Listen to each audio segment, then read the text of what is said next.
Hey guys, it's Erin. Thank you so much for joining me today as I go through my plant mom routine. Today we are going to water, repot a few things, inspect the plants, do some pest control, collect pollen for hybridization. If you're new here, I love buying plants, talking about plants, caring for plants. If that sounds interesting to you, make sure you subscribe so you don't have any plant FOMO. There's a lot to do.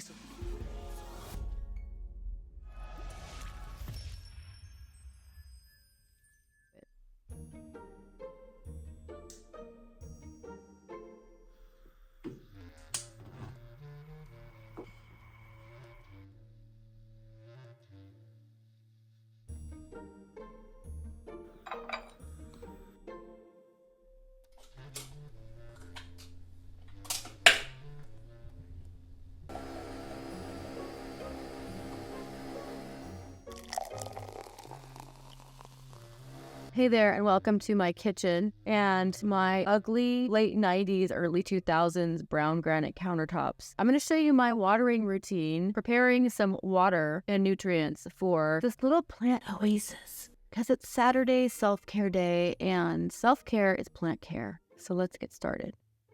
I would be lying if I told you that this wasn't a little bit tedious. Meditative, yes, but a little bit tedious also. Our water here is very hard. I only water some of my hardiest plants with straight up tap water.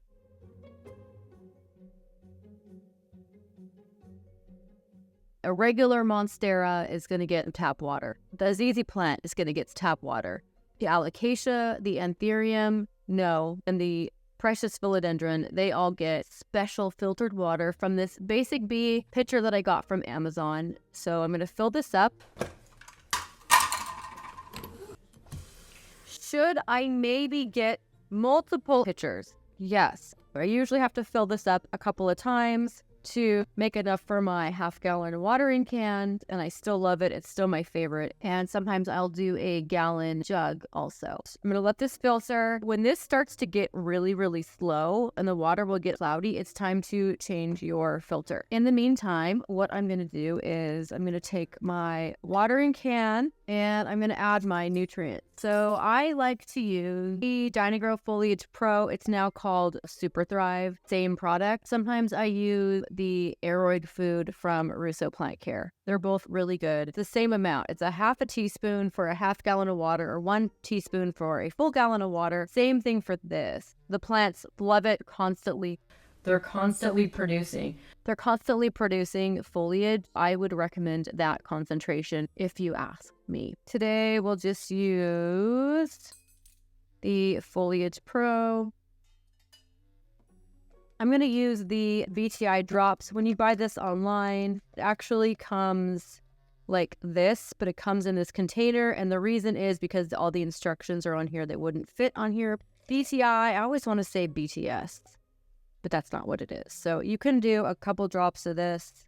You can't really overdo it. This is natural for the mosquitoes. Healthy Root from Rousseau Plant Care. This is a half gallon, so I'm going to do about half an ml here because we're all about those healthy roots. And then I'm going to wait patiently for this to finish filtering. All right, here we go. Let's refill the humidifier. It's 61% humidity today in the living room in LA because it was raining. I don't need to use this today. Oops. Appears that everything is okay after being assaulted. See, this is what happens when you try to do something dumb with one hand. On it goes. I do like this humidifier because of the time function. So I usually put it on for 4 hours, but not today because 61% humidity here, which is great for Southern California. We had a really big 50th birthday party. Not me, I'm not 50. Over the weekend, it kept me from posting and making videos, but it also was really fun and kind of loving this sign here. I will take it down eventually. I think that arguably the best part of any plant parent's plant care routine is the inspection process and looking for new growth and looking around the plants like this little guy. So cute, right? second new favorite. Sometimes I need to do a little smoke and mirrors over here, like this David Portia Dreams new leaf looks fabulous, right? This regale has covered things up nicely. So it ain't all pretty over here, but mostly it's pretty good.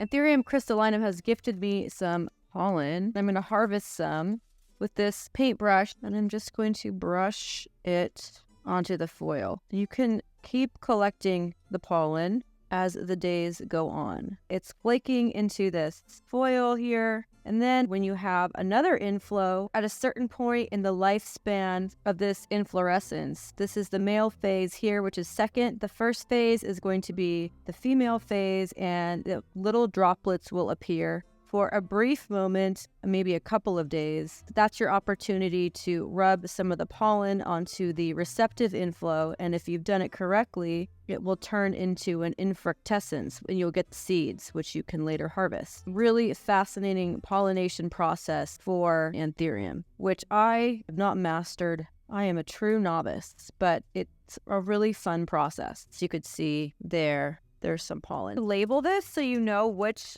plant's pollen you have collected, unless you really like to live on the edge and you're just using random pollen and you really like a surprise, which I like, but not like this. Okay, you guys know I'm always up for a planty experiment, and so what I did was got this little Alocasia watsoniana, which I'm really into finding the different ways to make it grow successfully, and I took all the roots off, put it in water with some nutrients, and I wanted it to grow some water roots, which it has totally done.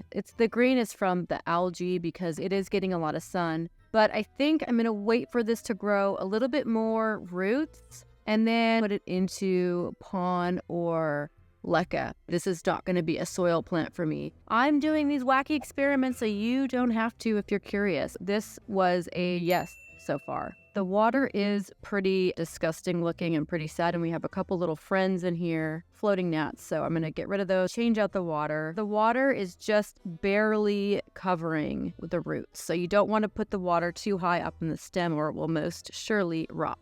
One of the things I wanted to do today was, first of all, look at these. Look at this variegation on both of these. The plants formerly known as Alocasia frydek. These are Bros with Hose BWH. My first order with them.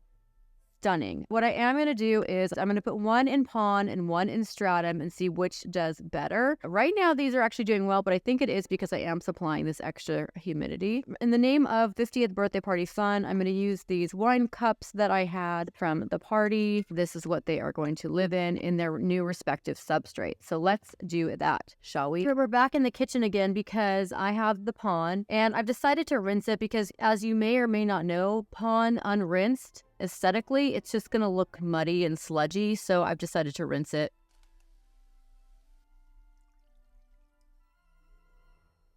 I'm just preventing this from staying in my little pot and looking ugly. Deconstruct and see what these look like under here. I'm hoping it's not one of those little plugs because those are a it's not I don't know, maybe it is a plug. Those are a nightmare to deconstruct.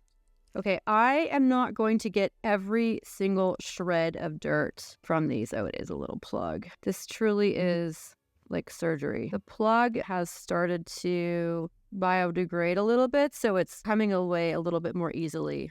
No wonder the plant looks so healthy. This is a decent rooting system for such a tiny, cute little plant. We're going to put a little bit of fluval in the bottom here.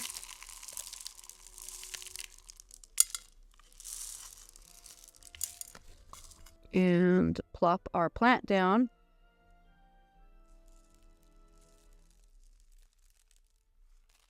Okay, and let's give it a water. Great. That is experiment number 1. We could see some little roots down here, so we'll just keep an eye on that. All right, let's see. Plant number 2. If you are curious about what I like to listen to or put on as background while I'm doing my plant chores, I will often put on YouTube for the Hogwarts ambiance. I'll go to the Hufflepuff common room. They're watering plants. It's cozy, warm, fireplace, greenhouse vibe. So I will put that on. Sometimes I'll put Sean from Only Plants or Plants by Melissa. City Plant Guy, I like those guys a lot. I will often just put on a new wave playlist on Pandora and listen to Joy Division or the Cure stations. I am really curious what you guys like to have as background or what your playlists are when you're doing your plant chores. So let me know. Okay, I didn't want to bore you to tears, so I deplugged this variegated Michaelitiana, the other plants. Smaller network of roots than its brother. It's still looking good. And I have never in my years had a plant that dissolved so readily from its plug. So whatever they're using at Bros with Hose, I think they're onto us. They know we like to do this. Someone's coming in from playing baseball. It might get loud in here in a second. Giving it a nice healthy bit of pond to sit on so that we're not really just sitting in water. They don't like that. There can be a little dirt on here. It's fine. Oh, hang on. Jack the Ripper's here. Okay, so I am going to have my assistant here gently pour some pond on top of the roots here. A little more, please. Okay, that's good. All right, thank you so much. I mean, visually, this is great. Okay, so I'm going to create a little bit of a reservoir in the bottom, not too much. The good news is I can see this really easily for both of these. The fluval stratum is definitely going to dry out faster than the pond, so I will have to top this one up a little bit more, but I have no choice. I have to water from the top. So these are going to go back in their original positions, which is in the bedroom, where they have quite a bit of access to the grow light. I will absolutely report back, but visually, this is super cool looking. I love it. Here's where they're going to spend the rest of their days, next to this really cool closed sinus forgetii. Look at this guy. He's the newest emergent. Look at that sheen. My God, look at that sinus or lack thereof. This is a way fatter petiole than the previous ones. While I'm here, this moss is still moist for this Zamora queen. She's putting out a new leaf. She's got a new emergent here. So look, a happy bunny. Things are popping off over here, you guys. Maglux Pappy. Okay, this is interesting. So this was its biggest leaf before. This came out a couple of weeks ago, and then right away it put out this one. The Rousseau plant care plants are just really so unfussy. And then Carla Blackier is putting out a new emergent also. So spring is in the air for sure. So I'm going to go through and water these guys. So I wanted to take a minute to talk to you guys about this Alocasia saurian that several weeks ago had a mealybug infestation. Not the scariest infestation I've ever seen in my entire life. However, it was aggressive enough, so I acted on it really quickly. So this guy, we did a triple threat approach. We were picking on this cute little baby leaf first. So what I did was I spot treated all of the leaves with 70% rubbing alcohol, sprayed them with Dead AF product for mealybug, aphids, scale, spider mites, and thrips. I gave it a good couple hose downs every week with this guy. And then I really went for it and I doused it with systemic granules. So I've had luck with using systemic granules for a pest treatment on this lady palm too. Same thing. So after this lady palm infestation was cured from this scale, I was like, wow, systemic granules actually work. By the way, I had removed this plant from the rest of the plants because, spread. Since then, and I have not seen mealybugs, but what I have seen, in fact, was a reward for my good plant parent care, this new leaf. I continue to water and fertilize as usual. Systemic granules are good for about 2 months. Yay for this success story with the mealybugs. So that's going to be my go-to mechanism for pretty much all pests. Like I said, I usually go to the systemic granules first. All right, what else is happening over here? This alocasia is a black velvet alocasia. is doing quite well in just pond. It should probably fill up the water reservoir a little bit. It was down to 1 leaf, and this is the newest here. It's gotten really big and super healthy looking. So I think what I'm going to do today is this guy here looks pretty sad, and I want him to look like this. So I think I am going to pot these guys up in some pond also. And I'm all about the aesthetics here, plant aesthetics, and this is not it. So let's head downstairs. And there's a couple of plants down here that I just want to check out and keep an eye on. This guy here, he's a beast. I absolutely love him. And we have some leftover beer from the birthday party. If anybody wants a free beer, come on over. And these guys over here. Okay, I've had this rickrack cactus for so long. You can see that it needs to be watered because there's a little bit of like puckering here. And also the soil is extremely dry. So there's your 2 clues there.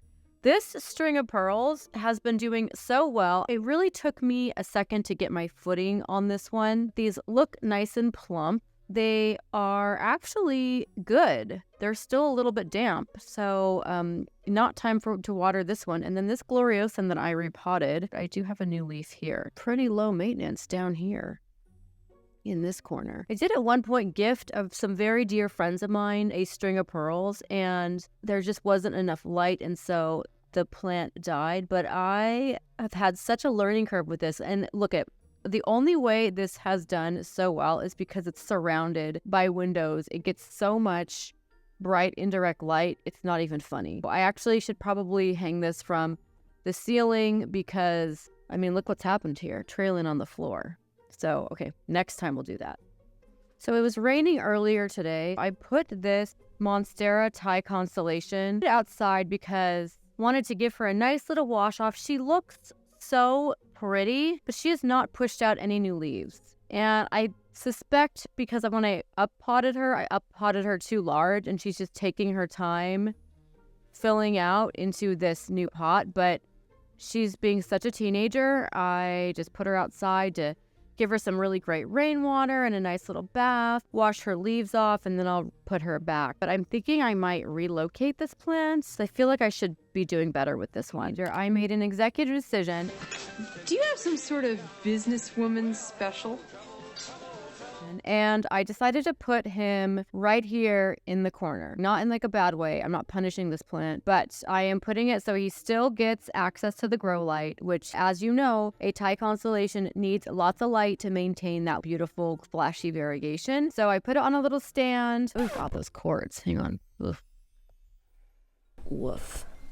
It actually tied together this little plant vignette really nicely. Maybe it was feeling a little bit too claustrophobic over there, and maybe this is a better spot for it. We'll see. But visually, I really like how this little snippet is looking. This now leaves a big hole over here, which is great because that means I can buy something big put over here. Well, thank you so much for joining me. That was a lot of stuff. I hope you found this helpful. If you did, make sure to give it a thumbs up. Make sure to subscribe. And I look forward to seeing you next time. Thank you so much for joining me. Hey guys, what's up? It's Erin. Andrew, you walked right through my shot.